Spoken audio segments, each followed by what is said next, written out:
तो खूप जण तो केनियामध्ये आला. तिथे तुम्ही गेल्यानंतर जवळपास आफ्रिकेत असलेल्या बऱ्याच प्राण्यांचं मटण तुम्हाला मिळतं आणि ते असे प्राण्यांचं जे मांस असतं ना, ते असं मध्ये जसं एक तंदूर कसं असतं मोठं, तसं एक प्रचंड मोठं तंदूर असतं आणि मग त्या तंदूरमध्ये कुठे एका ठिकाणी झेब्रा, दुसऱ्या ठिकाणी कुठे मगर, तिसऱ्या ठिकाणी बोकड, चौथ्या ठिकाणी अमुक काय, असे सगळे जे प्राणी असतात ते लटकले जातात. त्यांचं मांस लटकवलेलं असतं, ते भाजलं जातं आणि मग तुम्ही तुमच्या हातात प्लेट घ्यायची आणि जो पाहिजे तो प्राणी त्याच्यातून घ्यायचा. शहामृग, ह्या ज्या प्रकारचे प्राणी, अशा प्रकारचे वेगवेगळे प्राणी तिकडे तुम्हाला आमच्या जेवायला इकडे आम्ही एक लिमिटेड प्रकारचे प्राणी खातो, पण तिकडे कुठचेही चालतात.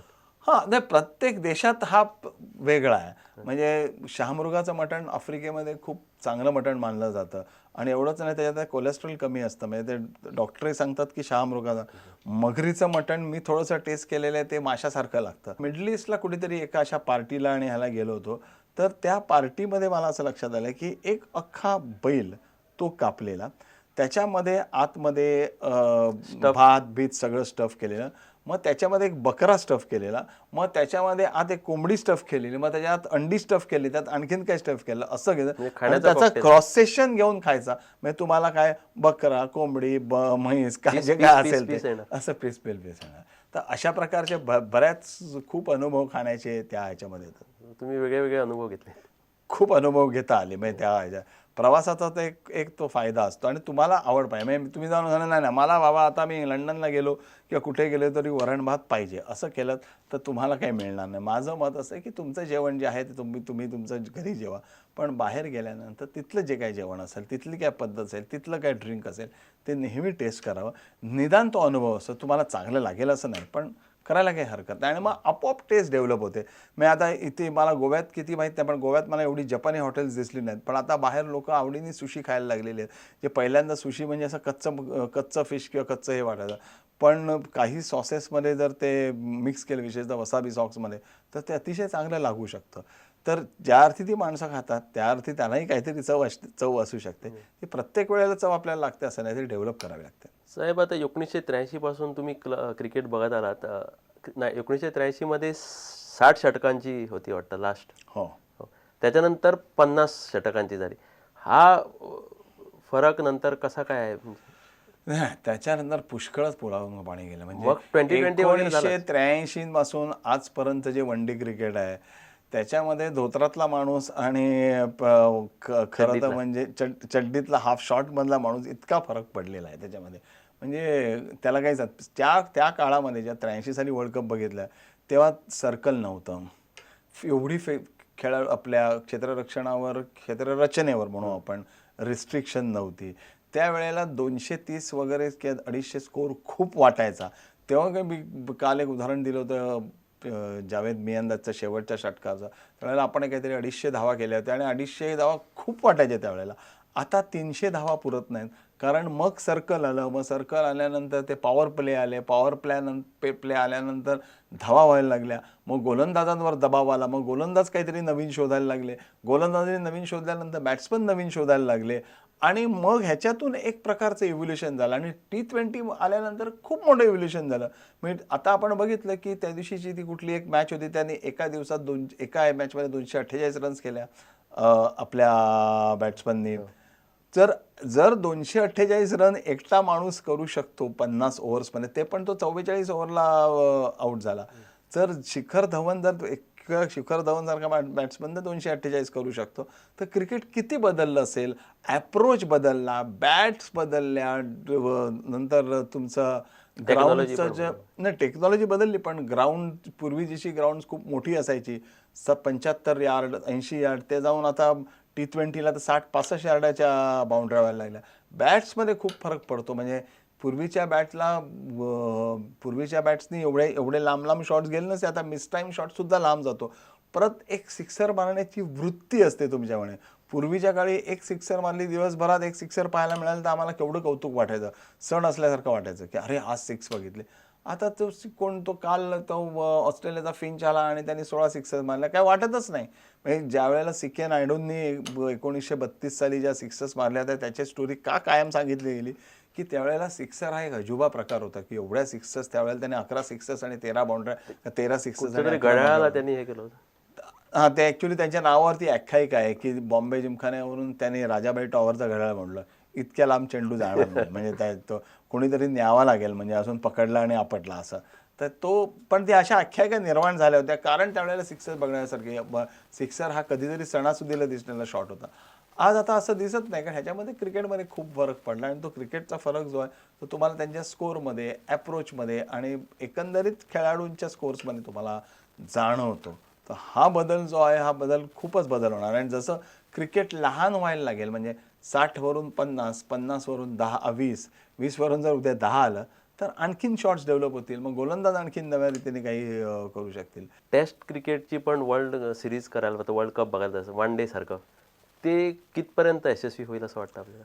होऊ शकेल, कारण असं आहे की आता म्हणजे त्याला आपण रिस्ट्रिक्शन ठेवायचं नाही. पण आता टेस्ट क्रिकेट पण खूप फास्ट झालं आहे. नाही तर पूर्वी दिवसाला 150 रन, 200 रन खूप वाटायच्या, 200 झाल्या. एक इंडिया पाकिस्तान सिरीज होती 1900 साली, तरी इतकी डल आणि इतकी कंटाळवाणी सिरीज झाली नसेल, की आउटच व्हायचं नाही हेतूने खेळायचा, रन्स झाल्या न झालेल्या. आता असं नाही. आता आपण बघितलं की गावस्कर सारखा ओपनिंग बॅट्समन, ज्यांनी ओपनिंग कसं करावं ह्याचं एक शास्त्र आपल्याला शिकवलं, म्हणजे भारतीय फलंदाजीला. तोपर्यंत ते आपल्या विजय मर्चंटकडे होतं आणि नंतर थेट गावस्करांकडे आलं. पण त्यानंतर सेहवाग आला आणि त्याने सगळं शास्त्र बदलून टाकलं, किंवा सेहवाग मारायला लागला. जयसूर्य आला आणि नवीन चेंडू वगैरे बॉल सोडायचे बिडायचे सगळं तंत्र जे होतं ते गेलं, आणि बॉल हा ठोकण्यासाठीच असतो हे तंत्र पुढे आलं. तर अशा गोष्टी, असे बदल, ह्या वनडेतला जो फरक आहे, T20तला जो प्रभाव, ह्या प्रभाव यांच्यावर सगळा पडायला लागला आणि त्यातून क्रिकेट बदलायला लागलं. तसं ते टेस्ट क्रिकेट पण बदललं आहे. टेस्ट क्रिकेट पण आता फास्ट व्हायला लागलं आहे, आणि टेस्ट क्रिकेट फास्ट झाल्यामुळे ह्या प्रकारचं ज्या वर्ल्ड कप होईल, की ज्यावेळेला त्याला वेळ लागेल, स्पॅन लागेल, म्हणजे कारण एका टीम विरुद्ध दुसऱ्या टीमबरोबर खेळायचं, आणि त्याच्यासाठी एक स्पेस जो लागतो तो 2 महिन्याचा, 3 महिन्याचा, 4 महिन्याचा, जो काय असेल तो लागेल, जर एका ठिकाणी करायचं म्हटलं. पण यशस्वी व्हायला काही हरकत नाही. तर यशस्वी व्हायला पाहिजे असं मला वाटतं, कारण टेस्ट क्रिकेट हे अजून एक खरं क्रिकेट आहे. हो. थोडं तेंडुलकरकडे वळायचं झालं तर, आता ऑस्ट्रेलियासारख्या देशात एकाच सिरीजमध्ये 3 वेळा डाऊटफुली आउट द्यायचं, खरा आउट नसताना, आणि the world has watched what has happen to me, एवढीच प्रतिक्रिया देऊन परत त्याच जोमाने, त्याच नेटाने परत खेळायला, त्याच मैदानावर किंवा दुसऱ्या मैदानावर ऑस्ट्रेलियामध्ये, हे मेंटल त्याची स्थिती काय आहे? नाही, त्याने मला असं वाटतं 3-4 गोष्टी असतात, की एक, त्याचा स्वभाव हा कॉन्ट्रोवर्सी करण्याचा नाही आहे. म्हणजे काही लोक मुद्दामून कॉन्ट्रोवर्सी करू शकतात, तो एक आहे, त्याचा स्वभाव कॉन्ट्रोवर्सी करण्याचा नाही.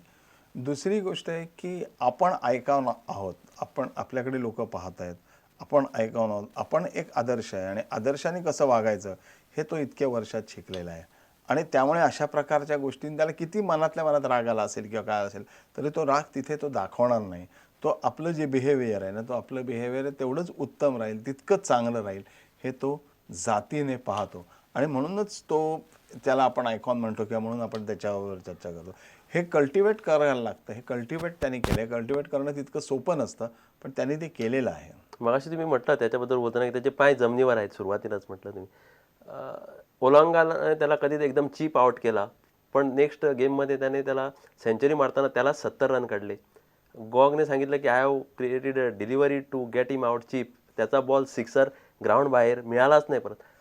मग काही न बोलता अशा खेळातल्या वागण्यातनं उत्तर द्यायची एक वेगळीच त्यांनी एक दाखवली आहे ना, ती दाखवायलाच पाहिजे. कारण शेवटी जेव्हा तुम्ही मोठे प्लेयर असता, त्यावेळेला तुम्हाला इगो असतो, आणि जर तुम्हाला इगो असेल, तर जेव्हा तुम्ही एखाद्या, ज्या आता ओलांगा आणि हे जे उदाहरण दिले ते मी स्वतः 2 त्यावेळेला तिथे पाहिलेले आहेत, की ओलांगोला तो जेव्हा आऊट झाला त्यावेळेला आधीच्या मॅचमध्ये, तेव्हा तो अत्यंत वाईट रीतीने आऊट झाला. आणि मी त्याला विचारलं पण होतं की काय झालं, तर मला त्या व्हाईट ग्राउंडवर मला तो व्हाईट बॉल नीट दिसला नाही.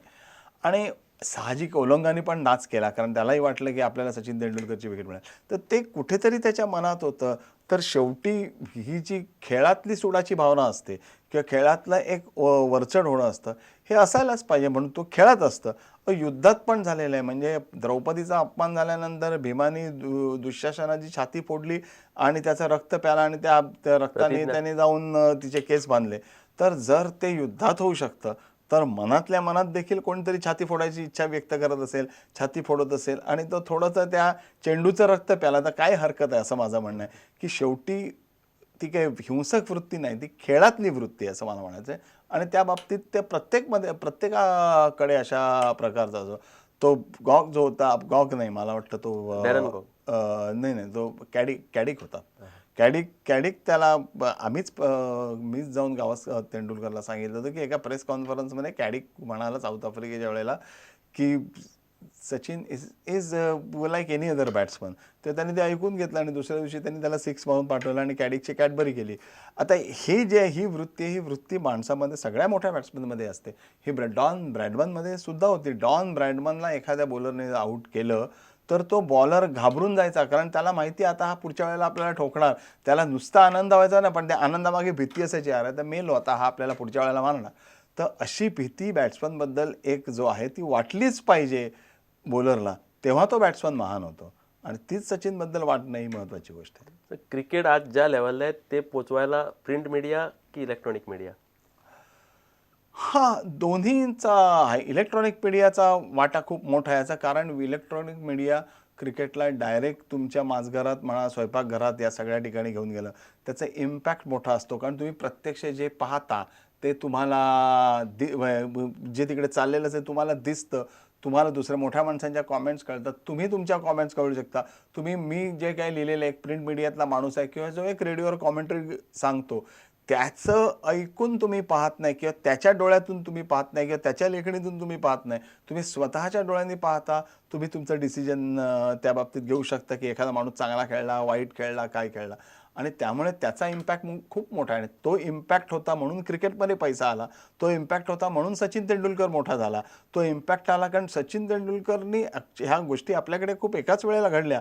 मग 1990-91 वेळेला आपल्याकडे इकॉनॉमी लिबरलाइज झाली. इकॉनॉमी लिबरलाइज झाल्यामुळे चॅनल्स आल्यामुळे TV घराघरात गेला, गावागावात गेला आणि सचिन तेंडुलकर एक स्वप्न घेऊन आला आणि ते स्वप्न त्यांनी गावागावात गावाटलं. हे सगळे सेवाग हे प्लेयर्स असे का झाले? तर सचिन तेंडुलकरनी जे स्वप्न त्यांना दिलं ते स्वप्न त्यांनी घेतलं. म्हणजे मग सेवाग असो, युवराज असो किंवा शिखर धवन असतो, ह्याने तेंडुलकरला ह्याच्यामध्ये त्या फॉर्ममध्ये पाहिला आणि त्यांनी ते हे केलं.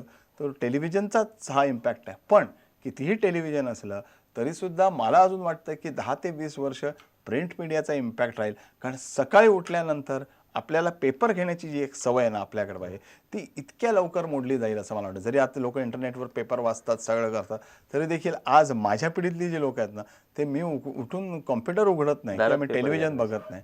मला दारात पेपर पाहिजे. तर आमचा आता वेळ संपत आला आहे. खरं म्हणजे ही चर्चा करताना नुसती न्याहारीच झाली म्हणायची. दुपारचं जेवण पण झालं नाही आणि रात्रीचं तर होणारच नाही, कारण एवढ्या गोष्टी त्यांच्याकडे आहेत, एवढे अनुभव आहेत. पण वेळेचा उणाव असल्यामुळे ही कार्यक्रम आम्हाला मुलाखत इकडेच संपवावी लागत आहे. साहेब, तुम्ही इकडे आलात स्टुडिओत, तुमचे आभारी आहोत. धन्यवाद. मला खूप आनंद झाला.